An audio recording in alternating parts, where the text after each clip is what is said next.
साल 2025 विदा हो गया, नए साल का आगाज हो गया, लेकिन पीछे मुड़कर देखें तो 2025 सिर्फ एक साल नहीं बल्कि सियासी संग्राम का वो मैदान रहा जहां संसद की मेजें थपथपाई गई, सड़कों पर नारों की शोर सुनाई दिया, एक के बाद एक मुद्दे और विपक्ष के तेवर ने लोकतंत्र की बहस को एक नई धार दी। ये साल गवाह बना उस खींचतान का जिसने दिल्ली की कुर्सी से लेकर गांव की चौपाल तक सियासी पारा सातवें आसमान पर रखा। यानी साल 2025 इतिहास के पन्नों में किसी पॉलिटिकल थ्रिलर से कम नहीं रहा। और ये साल सिर्फ कैलेंडर के पन्ने पलटने का नहीं बल्कि भारतीय लोकतंत्र में पॉलिटिकल पंच के एक नए दौर का गवाह रहा है।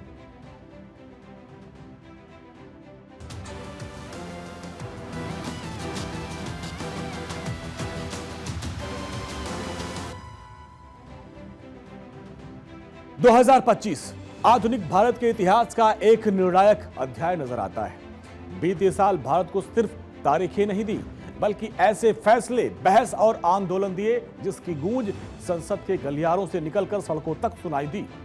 2025 भारत के लिए एक साधारण कैलेंडर वर्ष नहीं बल्कि एक निर्णायक पड़ाव बनकर सामने आया। चाहे वो आर्थिक सुधारों की नई लहर हो, सामाजिक न्याय की नई रूपरेखा हो या फिर तकनीक और बुनियादी ढांचे में लगाई लंबी छलांग हो, 2025 ने भारत के भविष्य की नींव को और गहरा कर दिया।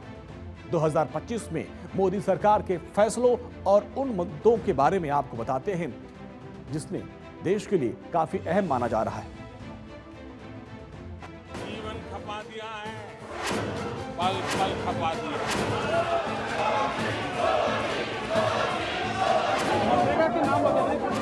अध्यक्ष महोदय,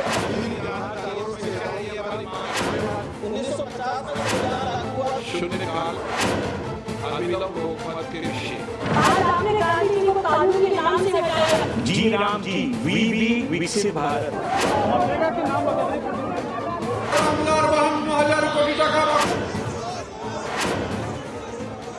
2025 ऐसा साल जो सिर्फ समय की रेखा पर दर्ज नहीं हुआ बल्कि भारत की सियासी चेतना पर अपनी गहरी छाप छोड़ गया।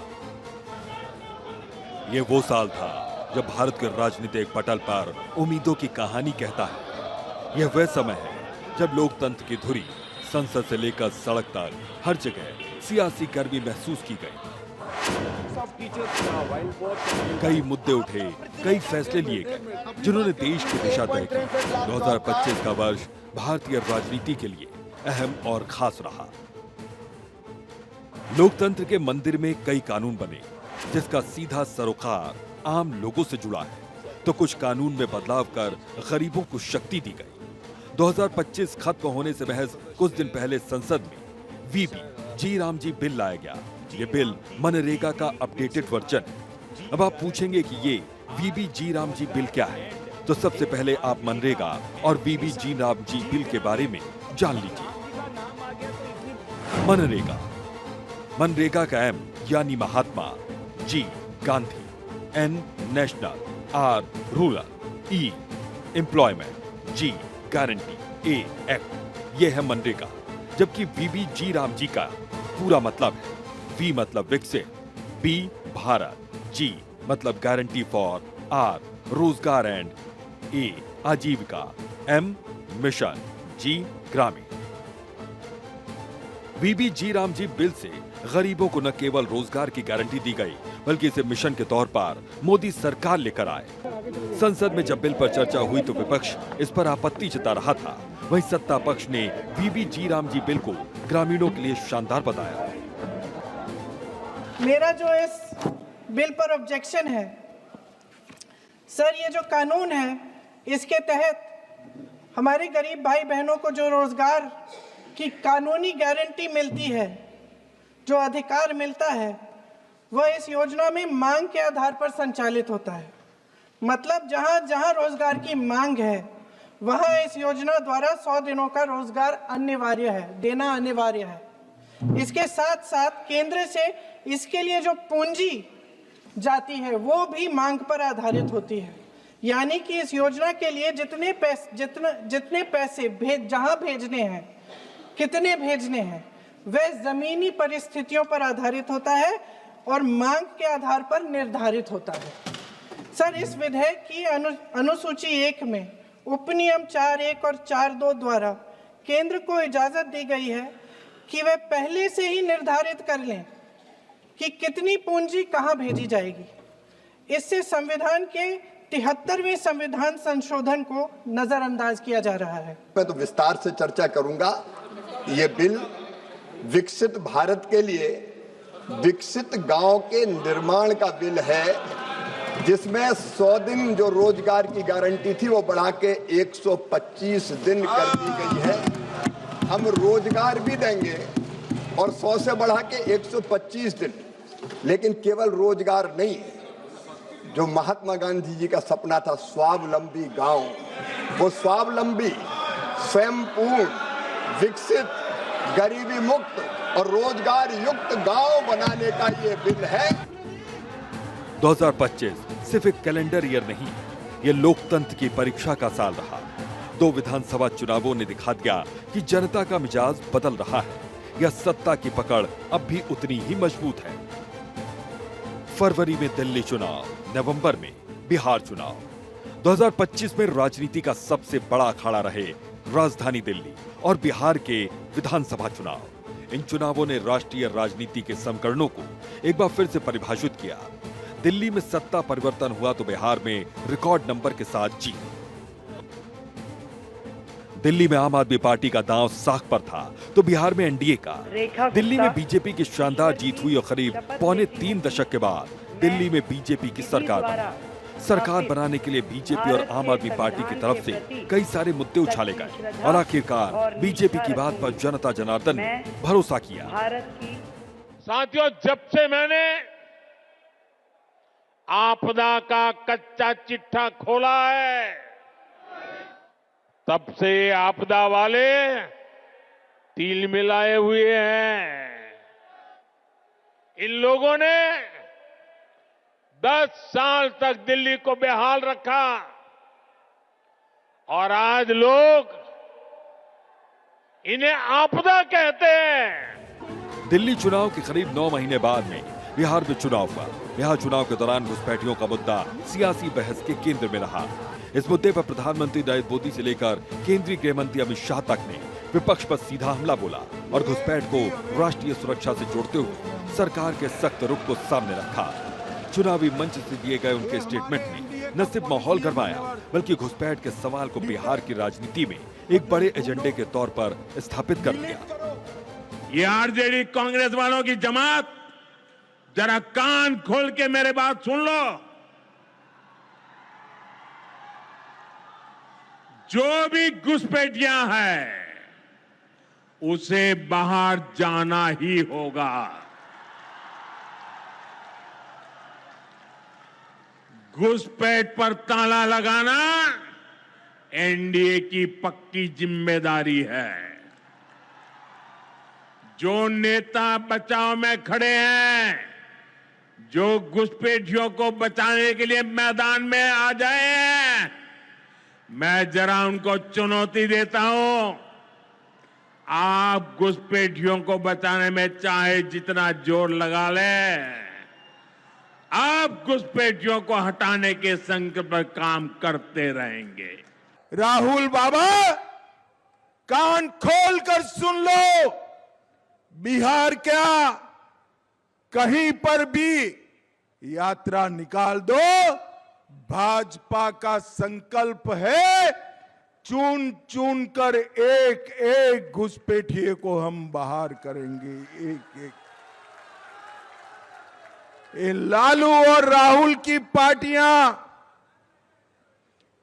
घुसपैठिए को बचाना चाहती है और हम घुसपैठियों को निकालना चाहते हैं। बिहार चुनाव के दौरान सियासी तपिश खूब देखने को मिले। आरजेडी और कांग्रेस गठबंधन के नेता यहां पूरी तरह से जोर लगाकर मैदान में ताल ठोकते नजर आए। वहीं एआईएमआईएम अध्यक्ष असदुद्दीन ओवैसी भी खूब पसीना बहाते हुए दिखे। हमारी गठबंधन की सरकार आएगी, जीतेगी और हम आपको पूरी की पूरी तरीके से दम लगाकर बेहतरीन शिक्षा देने वाले हैं। मगर मैं आपको एक गारंटी देता हूं, मैं आपको पर्सनल एक गारंटी देता हूं, और इसको आप याद रखिए।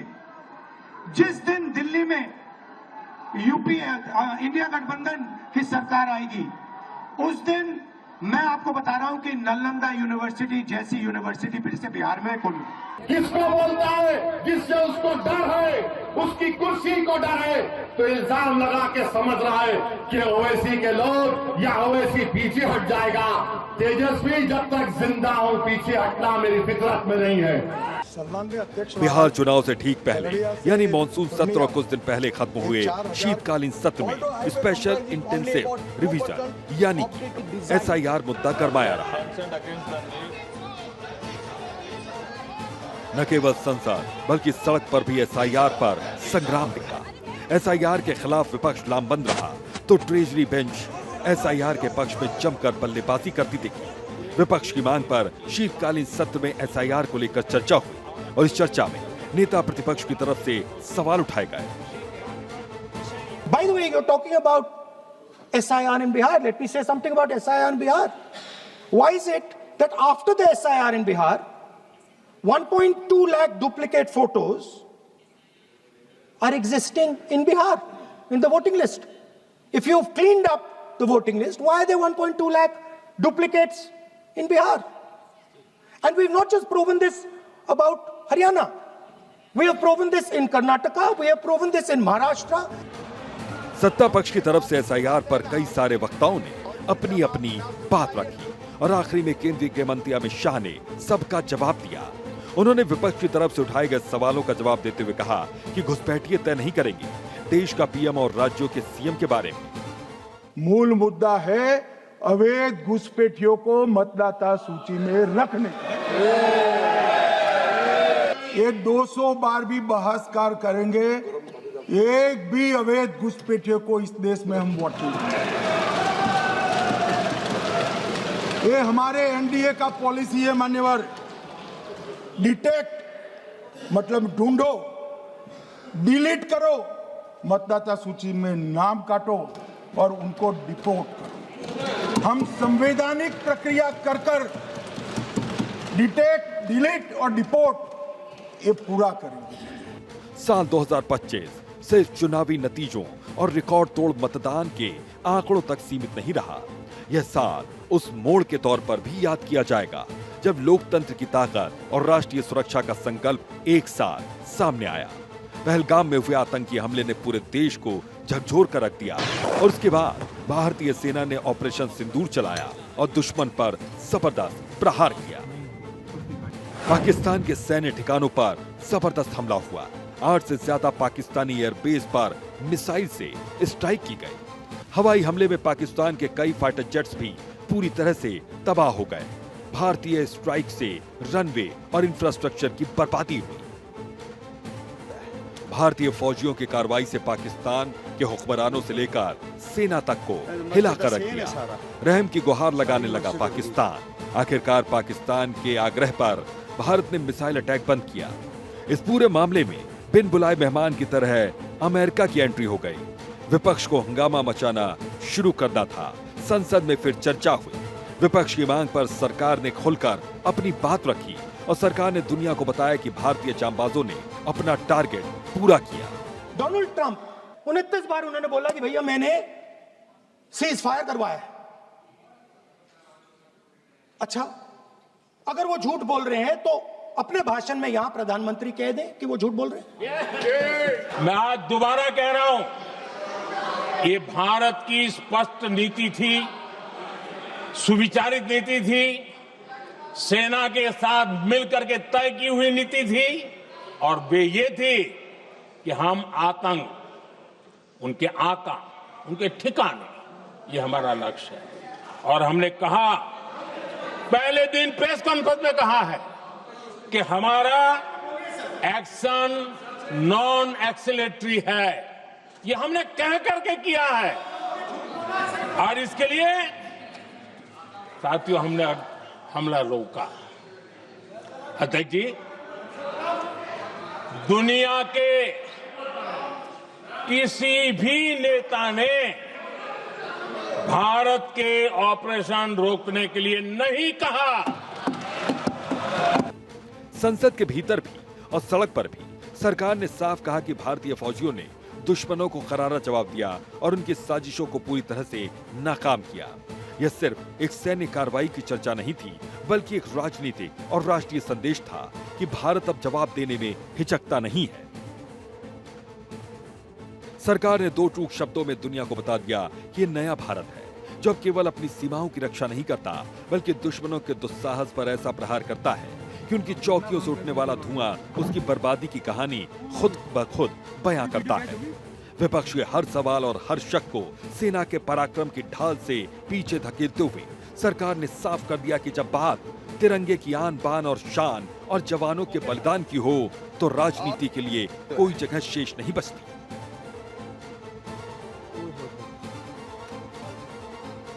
भारतीय सुरक्षा गलियारों में अक्सर ढाई मोर्चे की चुनौती का जिक्र होता है, जहां एक तरफ चीन और पाकिस्तान की बाहरी दीवारें हैं, तो दूसरी तरफ देश के भीतर नक्सलवाद का वो आधा मोर्चा जो दशकों से आंतरिक सुरक्षा के लिए नासूर बना हुआ है। 2025 में जहां भारतीय फौजियों ने पाकिस्तान में आतंकवाद पर ऐसा चोट किया कि पाक हुक्मरान और सैन्य कर्मी आज तक करा रहे हैं, तो नक्सलवाद को संपूर्ण नाश करने की दिशा में 2025 अहम साल साबित हुआ। नक्सलवाद का दैन साल 2025, मौत 315 से ज्यादा, गिरफ्तारी 860 से ज्यादा और सरेंडर 1970 से ज्यादा। नक्सलवाद से सबसे अधिक प्रभावित जिलों में संख्या 2014 में 36 थी, लेकिन अमित शाह के नेतृत्व में नक्सलिज्म अब खत्मे की तरफ है। 2025 में केवल 3 ही जिले शेष रह गए हैं और केंद्र सरकार कहना है कि मार्च 2026 तक नक्सलवाद का पूरी तरह से सफाया हो जाएगा। वो दिन दूर नहीं जब ये देश नक्सल समस्या से हमेशा के लिए मुक्ति प्राप्त कर लेगा। हमारा संकल्प है कि 31 मार्च 2026 तक इस देश को नक्सल समस्या से हमेशा के लिए मुक्त कर हमारे आदिवासी भाइयों बहनों के विकास का रास्ता हम साफ कर देंगे, प्रशस्त करेंगे। साल 2025 की भारतीय राजनीति के पन्नों को जब भी पलटा जाएगा, वक्फ संशोधन का मुद्दा उस पर सबसे गहरी स्याही से लिखा मिलेगा। दशकों पुराने नियमों को बदलने की केंद्र सरकार की इस पहल ने संसद की दहलीज से लेकर सड़क के चौराहों तक एक ऐसी सियासी आग को हवा दी, जिसने मजहबी अधिकार और प्रशासनिक पारदर्शिता के बीच की बहस को फिर से जिंदा कर दिया। जहां एक ओर सरकार इसे क्रांतिकारी कदम बता रही थी, वहीं विपक्ष और कई मुस्लिम संगठन इसे धार्मिक स्वायत्तता और संविधान के अनुच्छेद 26 पर प्रहार करार दे रहे थे। मामला जेपीसी में गया, बैठकों का दौर चला और फिर संशोधन के साथ संसद के पटल पर वक्फ संशोधन बिल को रखा गया। सदन में चर्चा और फिर पास, लेकिन आज भी इसकी गूंज सुनाई दे ही जाती है। कुछ दिन पहले बीजेपी ने लोकसभा में वक्फ बिल पास किया। वक्फ बिल फ्रीडम ऑफ रिलीजन पर आक्रमण है, कॉन्स्टिट्यूशन पर आक्रमण है और ये एंटी कॉन्स्टिट्यूशन है और anti freedom of religion act है और ये देश के सब लोगों को मालूम होना चाहिए। बिहार के चुनाव में ये जमानती नामदार, उनके साथी दल सार्वजनिक रूप से वक्फ कानून को फाड़ देते थे और ये कहते थे कि हम जीत करके आएंगे, वक्फ कानून को लागू नहीं होने देंगे। बिहार के लोगों ने इस सांप्रदायिक जहर को भी विकास की राह पर चलते हुए पूरी तरह नकार दिया है। साल 2025 भारत के आर्थिक इतिहास में बड़े सुधारों और बड़ी राहत के साल के रूप में दर्ज किया गया है। जहां एक तरफ दुनिया की प्रमुख अर्थव्यवस्थाएं महंगाई की मार से जूझ रही थी, वहीं भारत ने जीएसटी 2.0 के जरिए अपनी टैक्स व्यवस्था को न केवल सरल बनाया, बल्कि इसे आम आदमी की रसोई से भी जोड़कर रखा। 2025 में आम आदमी को तोहफा पहले 4 स्लैब थे, 5%, 12%, 18% और 28%। 22 सितंबर से 2 स्लैब हो गए, 5% और 18%, 40% का स्पेशल स्लैब। नई जीएसटी दर लागू होने का असर दिखा, भारत का खजाना भरता हुआ नजर आ रहा है क्योंकि मांग बढ़ गई जबकि कीमत कम हो गई है। यही वजह है कि पीएम मोदी ने जीएसटी की तारीफ करते हुए कहा कि इसने पूरे भारत को इंटीग्रेटेड यूनिफाइड मार्केट में बदला है। जैसे गुड्स एंड सर्विस टैक्स यानी जीएसटी है, इसने पूरे भारत को एक इंटीग्रेटेड यूनिफाइड मार्केट में बदला है। इंसॉल्वेंसी एंड बैंकरप्सी कोड से फाइनेंशियल डिसिप्लिन आया, ट्रांसपेरेंसी को बढ़ावा मिला और इससे इन्वेस्टर कॉन्फिडेंस मजबूत हुआ। ऐसे ही हमने कॉरपोरेट टैक्स रिफॉर्म्स किए। इससे भारत दुनिया के मोस्ट कॉम्पिटिटिव इन्वेस्टमेंट डेस्टिनेशन में से एक बन गया है। 2025 का कैलेंडर जब पलटा जाएगा तो इतिहास इसे मोदी सरकार के मास्टर स्ट्रोक वाले साल के रूप में देखेगा। जब विपक्षी खेमा जाति जनगणना को मुद्दा बनाने में जुटी थी, तब प्रधानमंत्री मोदी ने इसे लागू कर गेम ही पलट दिया। इस एक कदम ने विपक्ष के एजेंडे को आत्मसात कर लिया और यह साबित कर दिया कि मोदी सरकार वक्त की नब्ज पहचानना और उसे अपनी ताकत में तब्दील करना बखूबी जानते हैं। जनगणना की मंजूरी मोदी कैबिनेट से दे भी दी गई। जनगणना 2027 के लिए 11,718 करोड़ रुपए मंजूर। जनगणना 2 चरणों में आयोजित की जाएगी। पहले चरण में मकान सूचीकरण और आवास जनगणना, दूसरे चरण में जनसंख्या गणना की जाएगी। पहला फेज अप्रैल 2026 से सितंबर 2026 तक चलेगा। दूसरा फेज फरवरी 2027 तक आयोजित होगा। देश में पहली बार डिजिटली होगा जनगणना। सामाजिक न्याय की इस लकीर ने न केवल चुनावी समीकरणों को नए सिरे से परिभाषित किया, बल्कि सबका साथ सबका विकास के नारे को एक नई और ठोस धरातल पर लाकर खड़ा कर दिया। दिसंबर 2025 की सर्द रातों के बीच संसद का माहौल विधायी गहमागहमी से गरमाया रहा। मोदी सरकार ने साल के अंत में शांति बिल के जरिए देश की आंतरिक और बाहरी सुरक्षा को नया कवच दिया। तो वहीं बीमा कानून संशोधन विधेयक 2025 के माध्यम से आम आदमी की आर्थिक सुरक्षा की दिशा में एक बड़ा दांव खेला। हालांकि सदन में विपक्ष ने इन बिलों की रूपरेखा पर कई गंभीर सवाल खड़े किए और भारी हंगामा किया, लेकिन सरकार ने अपनी संख्या बल और तर्कों के दम पर इन्हें पास कराकर ये साफ करा दिया कि न्यू इंडिया की तरक्की के लिए ये कड़े फैसले कितने जरूरी थे। 2025 की आखिरी शाम ढल चुकी है। 2026 का सूरज नई संभावनाओं के साथ उदय हुआ। पिछला साल फैसलों का साल था, बदलावों का साल था और सबसे बढ़कर सियासी सरगर्मियों का साल था। मोदी सरकार ने कड़े फैसले को लेकर अपनी नीति साफ कर दी कि देश हित के लिए अगर लीक से हटकर चलना पड़े तो वो पीछे नहीं हटेंगे। 2025 के मुद्दे और लिए गए फैसले आने वाले कल की तस्वीर बयां कर रही है। ऐसे में एक बात तो तय है कि भारत अब थमने वाला नहीं है। Bureau report, Bharat 24।